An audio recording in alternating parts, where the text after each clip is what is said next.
تو والتین انجیر کی قسم، والزیتون زیتون کی قسم، وطور سینین اور طور سینا کی قسم، تو اس سے کیا مراد ہے؟ تو اللہ تبارک و تعالیٰ نے انجیر اور زیتون کی قسم یاد کر کے کہا چونکہ حضرت سیدنا عیسیٰ علیہ السلام کی جو ولادت گاہ ہے، حضرت عیسیٰ علیہ السلام کی جو ولادت گاہ ہے، اسی طریقے سے حضرت ابراہیم علیہ السلام کی جو ولادت گاہ ہے، تو ولادت گاہ عیسیٰ کی طرف جو ہے وہ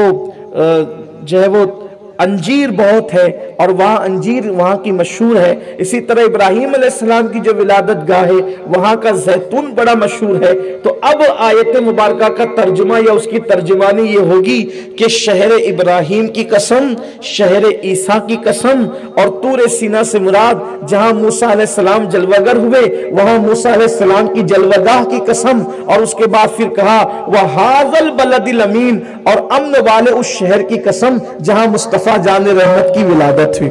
تو اب یہ ہوا ولادت گاہ ابراہیم کی قسم، ولادت گاہ عیسیٰ کی قسم، ولادت گاہ موسیٰ کی قسم، اور ولادت گاہ مصطفیٰ کی قسم۔ یہ چار قسمیں اللہ تبارک و تعالیٰ نے اٹھائی۔ اب چار قسمیں اٹھا کر کے اللہ کیا فرما رہا ہے؟ اللہ کیا فرمانا چاہتا ہے؟ چار قسمیں اٹھا کر چار قسمیں اٹھائی اور پھر فرمایا لَقَدْ خَلَقْنَا الْإِنسَانَ فِي أَحْسَنِ تَقْوِيمٍ، ہم نے انسان کو اچھی صورت پر پیدا فرمایا، ہم نے انسان کو خوبصورت پیدا کیا۔ پتا چلا دنیا کا کوئی انسان بدصورت نہیں ہے، سب انسان خوبصورت ہے، کیونکہ جس کے حسن کو اللہ کہے، احسن تقویم کہے، اب اس سے زیادہ خوبصورت کون ہو سکتا ہے؟ اللہ تبارک و تعالیٰ کی جتنی مخلوق ہے، 18,000 مخلوقات کے اندر جتنا حسن اور جتنی خوبصورتی اللہ نے حضرت انسان کو عطا کی ہے، اتنی خوبصورتی اللہ نے کسی کو عطا نہیں فرمائی ہے۔ سب سے خوبصورت اللہ کی مخلوق میں حضرت انسان ہے۔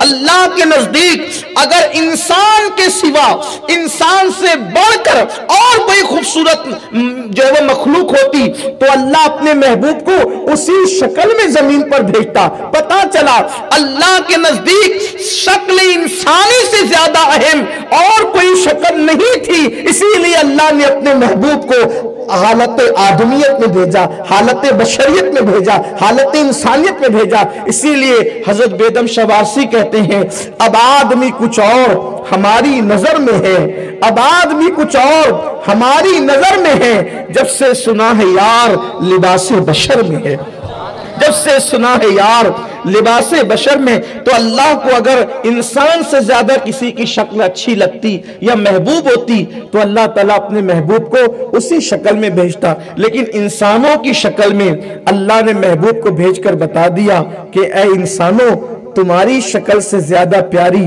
مجھے اور کسی کی صورت کیا ہو سکتی ہے، کیونکہ میں نے انسانوں کی شکل میں اپنے محبوب کو بھیجا۔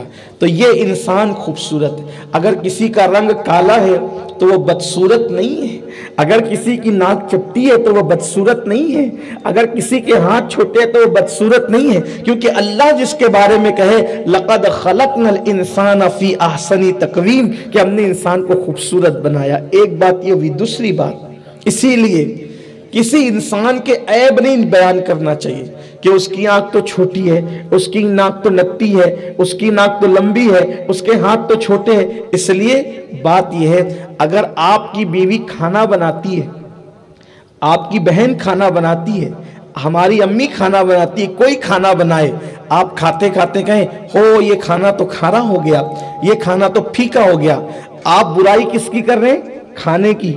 غصہ کس کو آتا ہے؟ بنانے والے کو۔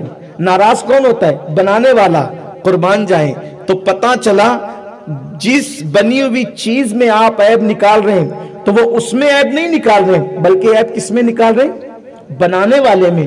اس لیے کہ چیز کا عیب بیان کرنا بنانے والے میں عیب نکالنے کے برابر ہے۔ معاذ اللہ۔ اب بتائیں اگر کوئی یہ فلسفہ سمجھ جائے کہ چیز میں عیب نکالنا بنانے والے کو اذیت پہنچاتا ہے تو اب بتاؤ انسان کا جو عیب بیان کرے تو اس سے تکلیف کس کو پہنچتی ہے؟ تکلیف کس کو ہوگی؟ بنانے والے کو۔ اسی لیے ہم انسان کا عیب بیان نہیں کر سکتے۔ یہ احترام انسانیت کی پہلی سیڑھی ہے، پہلا زنا ہے کہ کوئی انسان کا عیب بیان مت کرو۔ اللہ تعالیٰ نے سب انسانوں کو خوبصورت بنایا، سب انسان خوبصورت ہے، کیونکہ اللہ فرماتا ہے لَقَدْ خَلَقْنَا الْإِنسَانَ فِي أَحْسَنِ تَقْوِيمٍ۔